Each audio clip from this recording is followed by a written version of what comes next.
देखिए क्वेश्चन दिया हुआ है कि शुद्ध घी का मूल्य 112 रुपये प्रति केजी है। कोई बेईमान दुकानदार इसमें 56 रुपये प्रति केजी मूल्य वाले वनस्पति तेल की मिलावट करने के बाद इस मिश्रण को 91 रुपये प्रति केजी की दर से बेचता है, जिससे उसे 30% का लाभ होता है। वह दोनों को किस अनुपात में मिलाता है?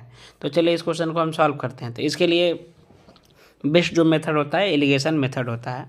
ठीक है, एलिगेशन मेथड होता है, तो इससे हम इस क्वेश्चन को बहुत आसानी से सॉल्व कर लेंगे। चलिए देखते हैं ये कैसे सॉल्व करेंगे।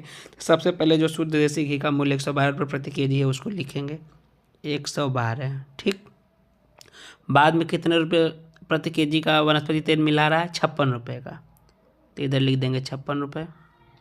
अब क्या करते हैं, एलिगेशन मेथड कहता है कि इसके लिए एक एवरेज वैल्यू आपको बीच में लिखना होता है।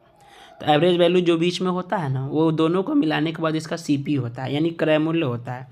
और इसमें 91 रुपये प्रति केजी की दर से जब दोनों को बेच रहा है तो 30 का लाभ हो रहा है, यानी हमें क्रय मूल्य नहीं दिया है। ये 91 रुपये प्रति केजी विक्रय मूल्य है, और जब ये बेच रहा है तो 30% का प्रॉफिट हो रहा है। जबकि 30 का प्रॉफिट होता है तो 100 में ऐड हो जाता है, यानी 130 हो जाएगा। लेकिन अगर यही 91 रुपये में बेचने पर 30 का लॉस होता तो 100 में से 30 घट जाता, तब ये 70% की वैल्यू होता है। तो अभी क्या है, 30% का प्रॉफिट है तो 130 रुपये हम लिखेंगे, 130%। ठीक, और यही 130% किसके बराबर हो जाएगा? 91 के, क्योंकि 91 में बेच रहा है तो 30 का प्रॉफिट हो रहा है, यानी 91 130 की वैल्यू है। ठीक, अब हमें सीपी निकालने के लिए किसकी वैल्यू लिखते हैं? हम 100 निकालते हैं। तो 100 निकालने के लिए क्या करेंगे, 91 में सबसे पहले जो ऊपर वाला 130 है उसे डिवाइड करेंगे, और 100 का वैल्यू पूछा तो 100 को ऊपर इंटू कर देंगे। एक जीरो से जीरो कट जाएगा, 13 सत्ते 91 हो जाएगा। इधर 10 बचा हुआ था तो 7 धाम में ये हो जाएगा 70। अब ये हमारा मिल गया सीपी 70, जिसको हम बीच में लिख देते हैं। ठीक, अब डिफरेंस ले लेते हैं, अंतर। तो 70 और 56 का जब हम अंतर लेंगे तो कितना आएगा? 70 और 56 का जब अंतर लेंगे हम तो 14 आएगा। तो 14 को हम 56 के नीचे नहीं लिखेंगे, 14 को लिखेंगे 112 के नीचे। ठीक, क्रॉस में लिखते हैं।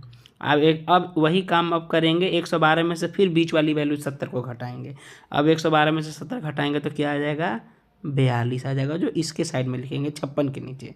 अब इसको काट देंगे, 14 करने 14 हो जाएगा, और 14 तो यहाँ 42 हो जाएगा। तो ये आपका हो जाएगा आंसर। ठीक है,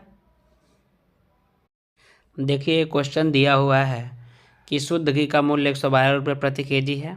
कोई बेईमान दुकानदार इसमें 56 रुपये प्रति केजी मूल्य वाले वनस्पति तेल की मिलावट करने के बाद इस मिश्रण को 91 रुपये प्रति केजी की दर से बेचता है, जिस